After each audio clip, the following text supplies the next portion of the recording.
Good morning. Good to have you with us. I'm Joe Fryer. And I'm Savannah Sellers. Thank you so much for starting your Tuesday with us. We are going to begin this morning in Washington with a rare reversal from the White House. President Trump appears to be backing off from that controversial anti-weaponization fund after a judge's order put it on hold. The nearly $1.8 billion fund was created by the administration to send money to allies of the president, those he deemed, quote, victims of lawfare and weaponization during the Biden administration. This means the fund could have paid out taxpayer money to January 6th rioters.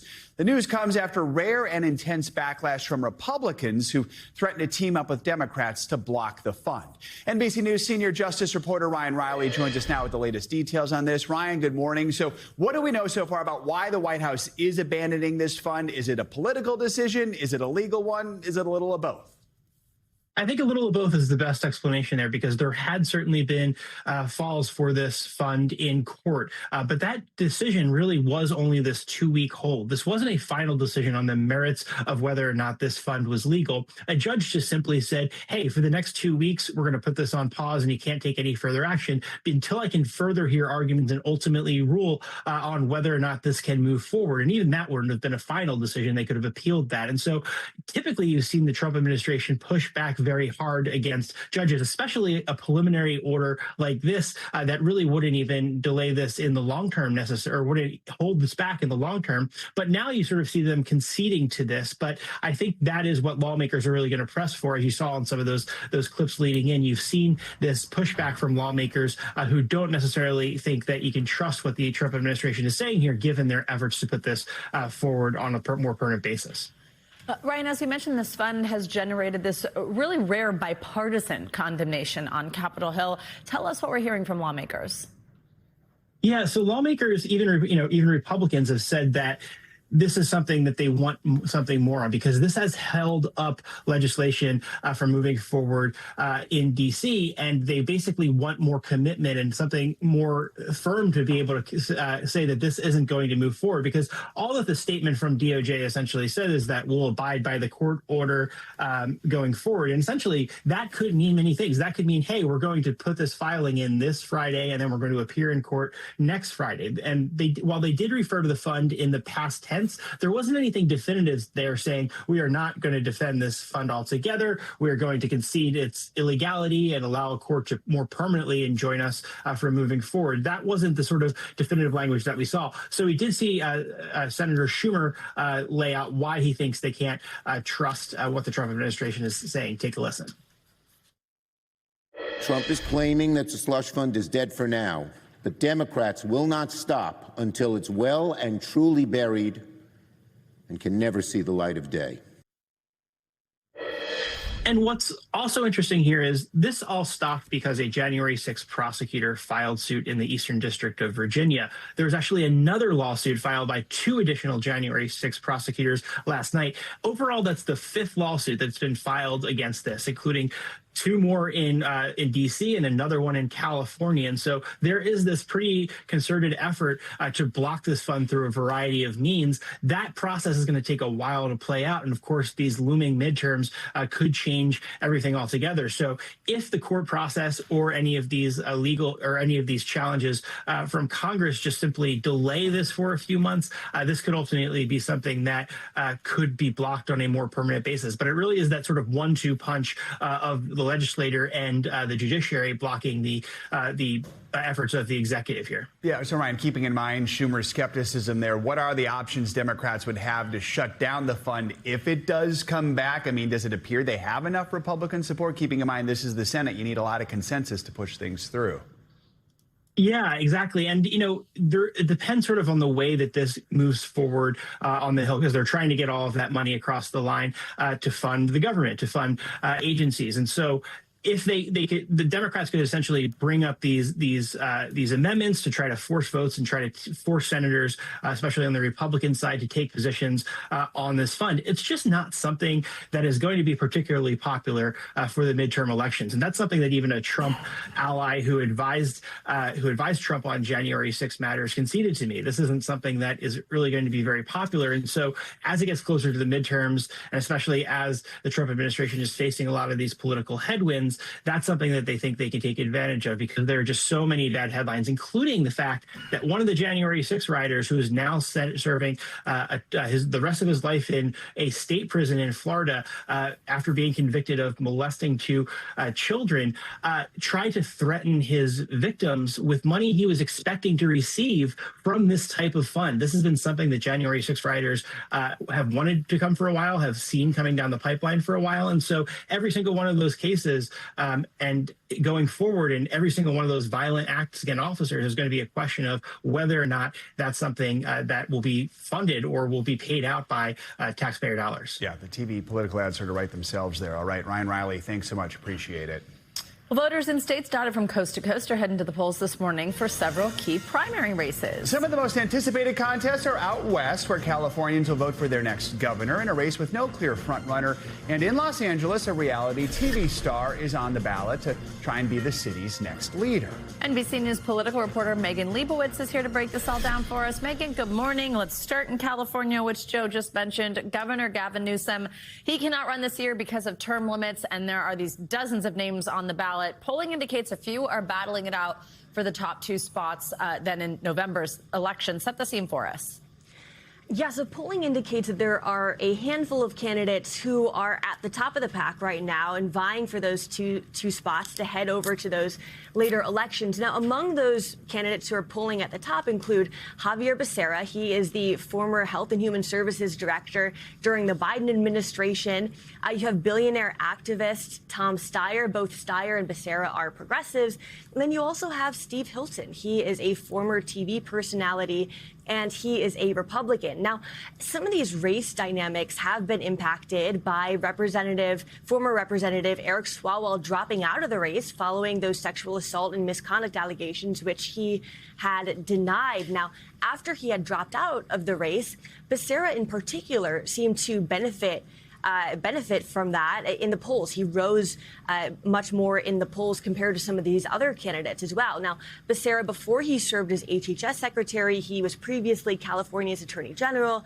He also had previously served as a member of Congress. Steyer, meanwhile, has funneled more than $200 million into his campaign. He's a billionaire, and he's advocated for things like a billionaire tax, as well as a single-payer healthcare system. He's a progressive. And then Steve Hilton, he is a former Fox News host, and he also has President Trump's endorsement. So the way that it works with California's primary for this race is that, as you mentioned, there are literally dozens of candidates on the ballot, though there's the handful that have sort of risen to the front of it. The top two candidates who receive the most votes are going to then go on to the election this fall. That means that, in theory, it could be two Democrats who end up facing off against each other this fall. It could be a Democrat and a Republican. In theory, it could be two Republicans, though that seems fairly unlikely based on the way that polling has been shaping up. So regardless of party, we're going to see which top two candidates will ultimately proceed this fall. And Megan, we're also watching the Los Angeles mayor's race. Karen Bass, the incumbent, is facing some primary challenges, including a reality TV star, one of the top contenders making a lot of national headlines. Tell us more about who she is up against. Yeah, that's right. So Karen Bass is running for re-election. She has these two major primary challengers. On the left, she's being challenged by Nithya Raman. She is a city councilwoman, and she's a member of the Democratic Socialists of America. And then on the right, she's being challenged by Spencer Pratt. Now, he is a former cast member of the MTV show, the reality show, The Hills. And he also, after the Palisades fires, his home had burned down in the fires. And he had sort of risen to some more prominence after that by speaking out against Mayor Bass and Gavin Newsom, Governor Gavin Newsom, arguing that they didn't do enough to prevent the fires or to stop the fires. So the way that it's going to work with this primary is that if one of these candidates wins a majority of the votes, and they would just simply immediately win to be the next mayor of LA.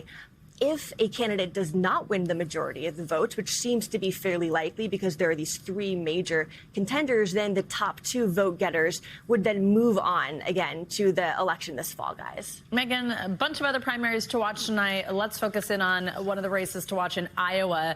And there's an open Senate seat after Senator Joni Ernst, a Republican, decided not to seek re-election. What are you watching for there?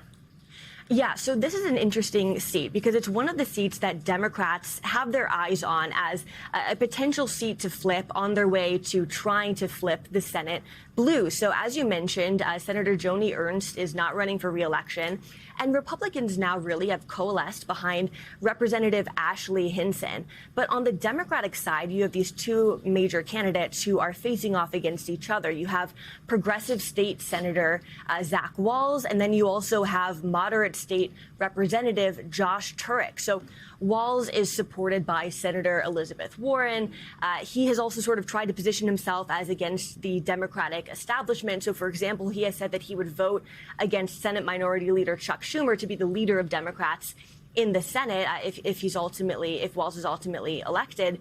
Meanwhile, Turek has positioned himself as a moderate. He's also a Paralympian, and he has pointed to his ability to win over some Republican-leaning parts of the state during his time as a state representative. So, it's primaries like these that are interesting to watch because it'll give us a bit of an indication about which direction the party in a state is moving. Is the party moving more toward the center if they end up going with a moderate? Is the party moving more toward the left if we're going with a progressive? So we're going to hopefully get a little bit, some more clues about where the party is heading once we ultimately get these results, guys.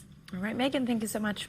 In overseas news, President Trump says Israel and Hezbollah have agreed to a de-escalation in violence. The president said he spoke with Israeli Prime Minister Benjamin Netanyahu and told him to call off an attack on the Lebanese capital of Beirut. He also said Hezbollah agreed to stop shooting. This intervention comes after Iran said on Monday it was suspending peace talks with the U.S. because of Israel's ongoing attacks on Lebanon and expanded ground invasion. The president initially denied talks were suspended, but then later told CNBC that he, quote, didn't care if they were over.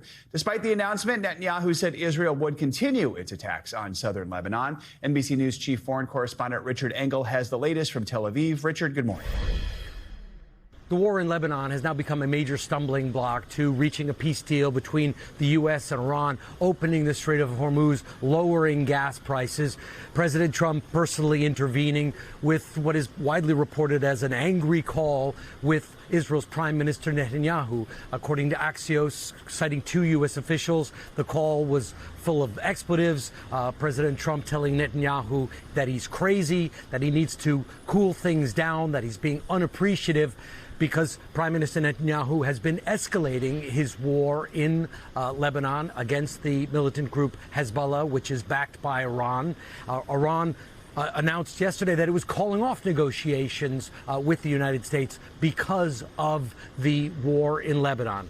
Now, after this angry phone call, which Israeli media is also reporting about, saying that it was tense but not personal, Hezbollah and Israel appear to have agreed somewhat to dial things back, with Prime Minister Netanyahu saying that he's not going to carry out direct strikes against Beirut, as he had threatened to do, but he says he will continue with military operations in southern Lebanon. Hezbollah says it will stop firing if Israel stops firing. So there potentially is some progress there, but it remains very fragile. All right, Richard, thank you. Well, a federal appeals court panel has blocked the Trump administration from banning 28 active duty transgender service members from the military. In a 2-to-1 ruling yesterday, the judges said those members must be allowed to continue serving while lawsuits over their dismissal are decided. It's the latest legal challenge over a divisive policy that has forced out thousands of transgender troops and has left others in limbo. The Pentagon banned all trans troops from service last year. President Trump signed an executive order saying they had a, quote, radical gender ideology, which he claimed was harmful to military readiness. Now the appeals court says that likely violates their constitutional rights. NBC News legal analyst Danny Savalos joins us now with more on this. Danny, good morning. Great to see you as always. So this ruling applies to this just over 24 service members, but does not apply here to active trans recruits trying to join the military, active recruits. Walk us through what's at the core of this particular case. This was a very split decision. People already in the military are allowed to stay essentially essentially people seeking to join, that injunction is lifted and the ban is still in effect. It's about the Equal Protection Clause. Anytime a law or policy discriminates against a group of people, you have a potential Equal Protection Clause issue. But here's the irony. Not all groups are considered equal. If, for example, a law discriminated against Hispanic males of Ecuadorian descent, well, that includes me, that would be subject to the highest level of scrutiny called strict scrutiny. If, on the other hand, a law discriminated against fans of 1980s golden era professional wrestling, that would be me and Joe. Yeah. Don't tell anyone. That is a group that is not entitled to the highest level of scrutiny. Instead, as long as the law has any rational basis, it is going to be upheld. So the key here is, was this about a medical condition or was it about an animus against a particular group? And what's amazing is the court said it really doesn't matter what class they're in. It fails every test. And we were taught in law school that lowest test, rational basis, the law almost always survives. And that's why this is a very significant holding. The ruling won't go into effect right away because the court's giving the administration some time to review it. But does it feel like this issue is just destined for the Supreme Court at this point? Yes. Procedurally, one of two things can happen right now. They can ask for an en banc hearing. So right now, you just have a panel of 3 circuit court judges who heard it. And if you lose at that level, you can ask, hey, we want the entire court to come in and hear this, the entire group of judges on this circuit. That's one option. And it's a very strategic choice you have to make. Do I feel better about my chances with the Supreme Court, or do I feel better about my chances with a full panel of this circuit court? And if you're the administration, you might feel like your chances are better up at the Supreme Court. The plaintiffs in this case asked for this ruling really to be extended. Walk us through what it is that they're looking for and how you see that playing out. This is called class certification. It's a vehicle, really a creation of American law, where if you have a group of people, you may be able to sue on behalf of thousands of people where otherwise each individual lawsuit would be impossible for everyone to maintain. But you don't automatically get to declare, I want a class of all colorblind individuals in the United States who've been harmed by this policy. Instead, you have to prove to the court certain things, that the group has common enough claims that you can administrate it as a group and you won't be unfairly adjudicating one person's rights over another person's rights. So you can be certified as a class, but you have to prove to the court that you deserve it. This isn't the first case brought against this Pentagon policy, but the attorney for the plaintiffs is saying there's a different sort of legal argument here. What's different this time around? The key here is really animus. That's what the plaintiffs are alleging. They're alleging they're alleging specifically that this policy was motivated by an animus, a dislike. It targeted people with gender dysphoria, or really, I should be specific because gender dysphoria is the medical term. It targeted people with gender identity issues. And that's the key. That's the key to this decision, is that the administration wanted to frame this as a medical condition because that will help them create policy for the military. After all, if I don't have legs, sadly, I can't serve in the military because I can't do certain things. But there, instead, the court said, no, this wasn't about a medical condition. This was about an animus, a dislike, targeting a group based on their identity. All right, Danny Civilas, thank you. Thank you. A North Carolina police officer caught on camera repeatedly punching a woman during an arrest is now facing assault charges. That officer was fired from the force after the video went viral. NBC's George Solis has more on the story and a warning. Some of the images in this report are disturbing. The former North Carolina police officer, caught on camera repeatedly punching a woman, has been charged with assault. This doorbell video shows the moment that officer, now identified as 22-year-old Carson Hyder, pushes 34-year-old Cherie Moore to the ground before unleashing a barrage of punches. In the house, what are you doing? As he strikes her, a second officer can be seen running into the frame to intervene. Let go! Let go! I got it. Moore is eventually placed in handcuffs and can be heard asking for mental health care and pleading for officers to call her father. I'm not on my medication. Call my daddy. It's unclear what happened in the moments leading up to the encounter, which happened just outside Charlotte. Her family telling us this photo shows Moore's bloodied face. According to court documents obtained by NBC News, Moore was arrested for breaking or entering, resisting arrest, and assaulting a government official, accused of grabbing and ripping Hyder's uniform. The resisting arrest and assault charges have been dropped. Hyder was fired over the weekend after video of the arrest went viral. The police chief saying officers were conducting a criminal investigation in the area when they encountered a suspicious female. The actions taken by one of our officers during that encounter are disturbing and inappropriate. Hyder turned himself in this morning and was later released on bond. Records reviewed by NBC News show Moore and Hyder have a history. Just last year, Moore pled guilty to resisting arrest in a separate case that also involved Hyder. The family has retained the services of civil rights attorney Ben Crump, who in a statement said no person in crisis should ever be subjected to this kind of treatment by those sworn to protect and serve. Thank you, George. Back to you. Well, Los Angeles County Court has granted pop superstar Sabrina Carpenter a temporary restraining order against an alleged stalker who tried to enter her house.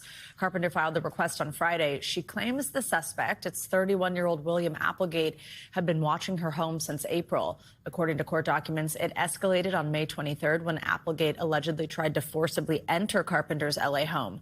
NBC News was unable to find contact information for Applegate, and it is not clear if he has a lawyer. Police submitted a case for trespassing and other allegations from that May 23rd incident. A court hearing is scheduled for June 18th. Let's get a check now on your morning news now weather. Yeah, meteorologist Andrea Romero is tracking the risk of severe weather from Texas up to the northern plains. Andrea, good morning.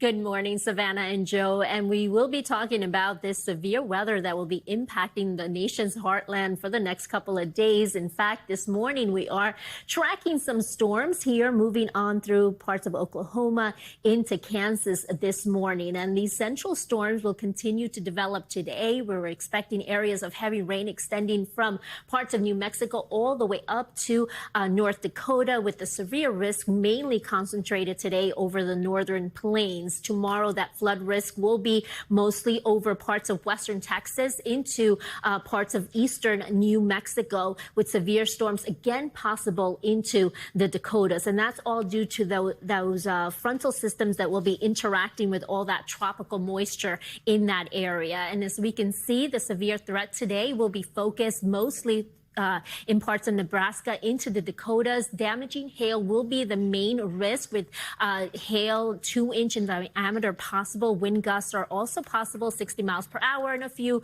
possible tornadoes. As far as rainfall forecast through tomorrow, we can see that bullseye of precipitation that will be falling over parts of eastern New Mexico and parts of western Texas. Especially the main concern will be in those burn scar areas, those steeper terrain where we can see some flash flooding developing in that location. But we can see that we do have that marginal risk of flash flooding also extending all the way from Houston into Miami, the eastern coast of Florida. As far as the temperatures, we have a mixed bag. We have some below average temperatures along the mid-Atlantic coast, above average along the northern tier, warmer temperatures in the northwest, but that's going to be trending warmer as we head throughout the week into the eastern part of the country, where we're going to be ending the week possibly with temperatures in the 90s here in New York City. So it's going to be warming up. I'll take it. Me too. Totally, me too. Exactly. Right. Thanks, Andrea. Appreciate it.